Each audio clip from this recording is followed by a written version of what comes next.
Mga kababayan, magandang gabi, magandang araw. Assalamualaikum. Greetings of goodwill sa inyong lahat. Ako po ay si Sir Rudy from AFOCOM o Alliance ng Filipino Overseas Community in Indonesia. Sa gabing ito, sa araw na ito, gusto ko magbahagi ng aking perspektibo, karanasan at pagsaliksik ukol sa Konstitusyon at ang Charter Change. Sa diskusyon na ito, gusto ko ikumpara ang pagsilang ng Konstitusyon ng Pilipinas, ng Indonesia at ng Malaysia. Indonesia and Malaysia are the closest neighbor of the Philippines dito sa Southeast Asia. Indonesia and Malaysia are the closest neighbor of the Philippines dito sa Southeast Asia. In the course of my work around Southeast Asia, I can confirm that in terms of culture, heritage, and DNA, of the people of the Philippines, Indonesia, and Malaysia are the closest. Mga kabayan, I would appreciate if you can follow this presentation till the end.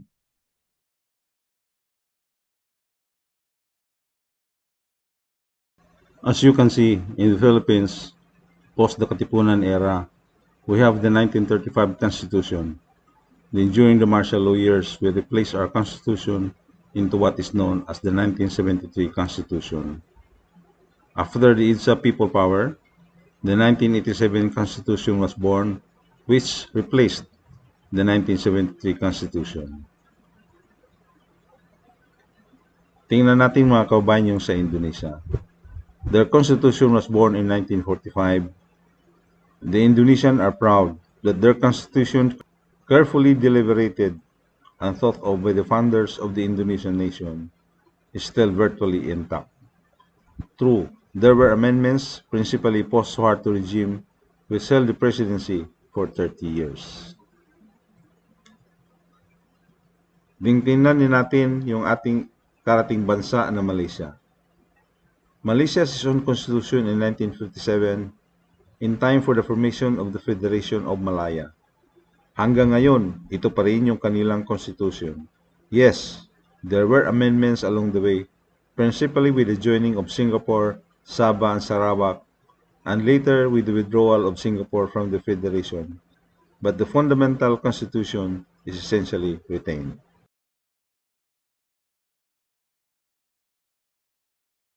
Now let us relate the changes in the constitution with respect to the economic progress or economic wealth of the nation.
From this slide, in 1960, in terms of GDP per capita, which is the general measure of economic wealth, Philippines was number 3, Malaysia was number 4 behind us, while Indonesia was number 8. Fast forward to today in 2020, Malaysia is number 3, Indonesia is number 5, and the Philippines is relegated to number 7. Mga kababayan, the question to ponder is, why did Malaysia and Indonesia improve their economy, improve the living standards of their people, without changing, without replacing their constitution? Today, the proponents of such a change for the Philippines, we need to change or amend the 1987 Constitution so that the economic provisions would facilitate investments and create the needed jobs for our people. I would like to share my experience in Indonesia, where I have been a resident here for 40 years in this year 2024. The Constitution of Indonesia was amended to strengthen political reforms, democracy, transparency, and accountability. Yes, the journey is not perfect.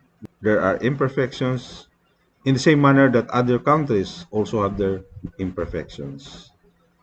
In general, however, Indonesia made and passed laws and government regulations to improve the investment climate and the ease of doing business in the country. A case in point is the Omnibus Law called Cipta Kerja, literally means Job Creation Act, which became effective in March 2023 in order to support the post-pandemic recovery and/or rebound. We'll explain this Omnibus Law or Job Creation Act in a separate video presentation.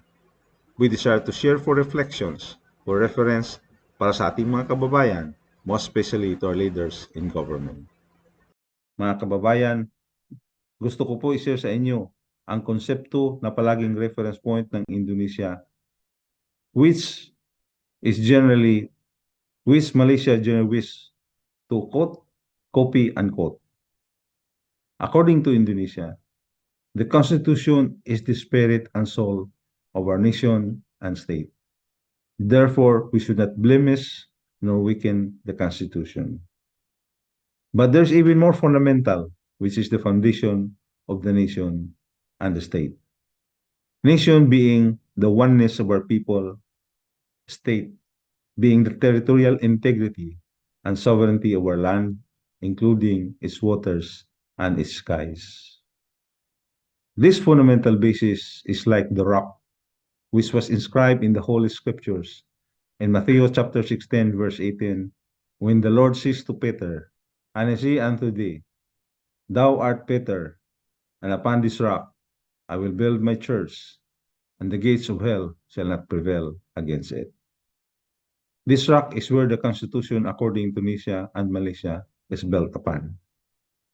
The rock is the foundation of the nation, meaning the oneness of our people, and the state, meaning the territorial integrity and sovereignty of our land, including its waters and the skies.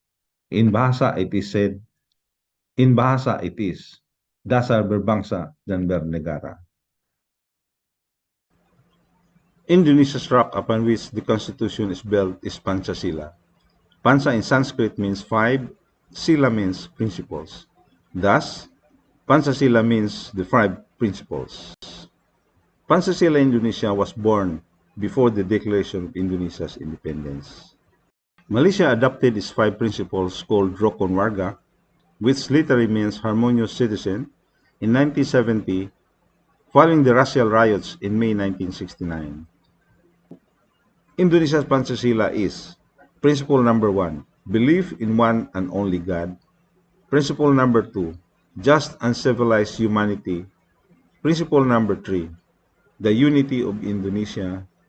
Principle number 4, democracy guided by the inner wisdom in the unanimity arising out of deliberations among representatives. Principle number 5, social justice for the whole of the people of Indonesia.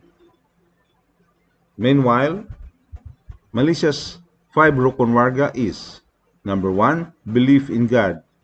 Number 2, good behavior and morality. Number 3, loyalty to the king and country. Number 4, supremacy of the Constitution. Number 5, rule of law.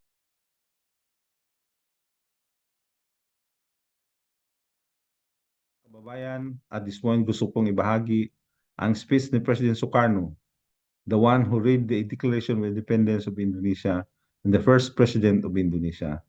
He delivered this speech in the halls of Congress of the United States of America in May 1956. Presiden Soekarno merupakan salah satu kepala negara yang pernah diberi kesempatan untuk menyampaikan pidato di hadapan anggota Kongres Amerika Serikat pada 17 Mei 1956. Dalam pidato berbahasa Inggris tersebut, Presiden Soekarno memaparkan konsep Pancasila sebagai pedoman hidup bangsa Indonesia. Pancasila merupakan perwujudan dari nilai-nilai kehidupan yang meliputi ketuhanan, kemanusiaan, nasionalisme, demokrasi, dan keadilan sosial. And proclaimed our independence in August 45, we attached as preamble to our Constitution the Pancasila. Panca means 5, Sila means principle. The Pancasila, the 5 guiding principles of our national life. Perhaps you know already what our Pancasila is. It gives us the 5 principles of our state. These are, first, believe in God.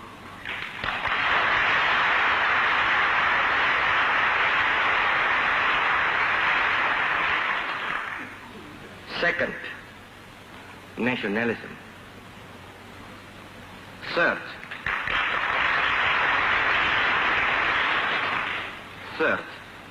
humanity.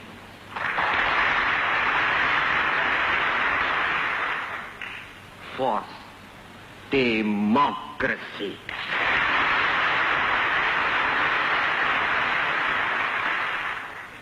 Fifth, social justice. Mga kababayan, umaasa kami na naibabahagi namin sa inyo ang ilang mahalagang impormasyon at input bilang pagpapakita ng aming pagnanais na magbahagi ng kaalaman, karanasan at pananaliksik para sa ikakabuti ng ating bayan. Mangyaring maghintay para sa aming susunod na pagbabahagi. Nanawagan kami sa aming mga kapwa overseas Pilipino at OFW na magsama-sama tayo upang mag-ambag sa isang makabuluhang paraan para sa bayan.